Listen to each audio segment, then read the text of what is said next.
This is Marawi, a city in the southern Philippines that's been under siege for 6 weeks as government forces fight to push ISIS militants from the area. Satellite images from Stratfor, a geopolitical intelligence platform, obtained by CNN show the extent of the damage inflicted by airstrikes and militants, led by the infamous Maud group. Around half of the neighborhoods in the city, the areas marked in yellow below, have been affected by the bombing. Former Abu Sayyaf fighter warns worse to come in the Philippines. Most striking thing is the extent of the damage, says Sumtak, a senior analyst at Stratfor.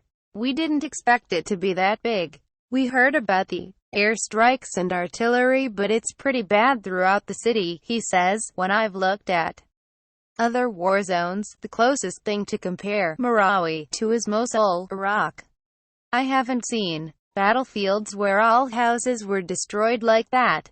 In Mosul, US-led coalition is getting closer to ridding Iraq's second-largest city of ISIS militants after fierce fighting that's destroyed neighborhoods and historic landmarks. The Philippines military and government have had no choice but to hit Marawi as heavily as they have done until now, says Scott Stewart, vice president of analysis for Stratfor. We saw in Iraq and Syria what happens when you don't move fast to dislodge militants from urban areas that they have taken, he says. Widespread destruction at the end of May, the Philippines government launched a series of airstrikes in attempt to regain control of Marawi, one of the Philippines' only majority Muslim cities. The destruction is very clear.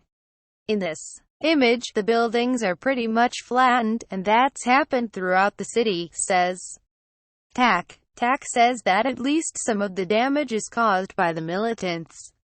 You can see ongoing fires, but the level of damage lines up with artillery barrage and airstrikes. One of the only buildings that remains standing in this image is the Masjid Mindanao Islamic Center, in what could have been a deliberate move by authorities.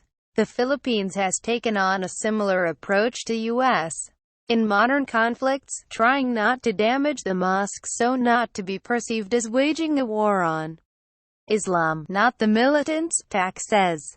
Bloodied and broken, rising toll of Philippines' war with ISIS heavy bombing. One image shows a large crater in the ground, which appears to have been the result of an airstrike. There's a limitation for the Philippine military when it comes to their airstrikes, using the American OV-10 Bronco aircraft. They're not the most modern or well-equipped aircraft, Tak says. Strikes from the Vietnam-era Bronco planes are not considered as surgical as more advanced, modern bombers. AFP positions images on the outskirts of the city, to the east and northwest, showed the AFP artillery positions, which Tak says is consistent with the tactics that the government has been employing.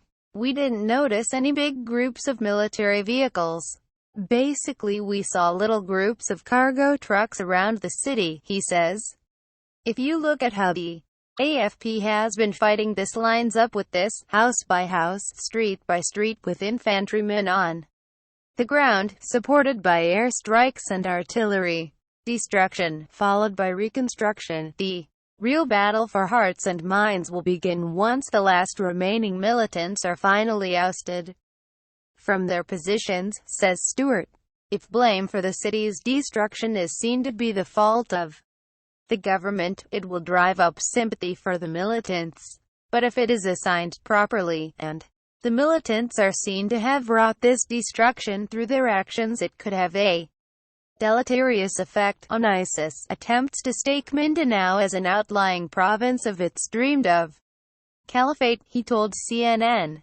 But it's up to Philippines President Rodrigo Duterte to convince the citizens of Marawi. The government is currently putting the objective of removing ISIS fighters above the saving this city, says Tak, who agrees that it is crucial that Duterte wrest back the mantle of rescuers of the city. I think it's notable that you already see him talking about reconstruction funds, trying to own the narrative. ISIS will say that the AFP destroyed the city, he says. The counter-narrative is reconstruction. They're going to be the fixers of Marawi, rather than the destroyers. Fighting ISIS in the Philippines. I will never go back to Marawi.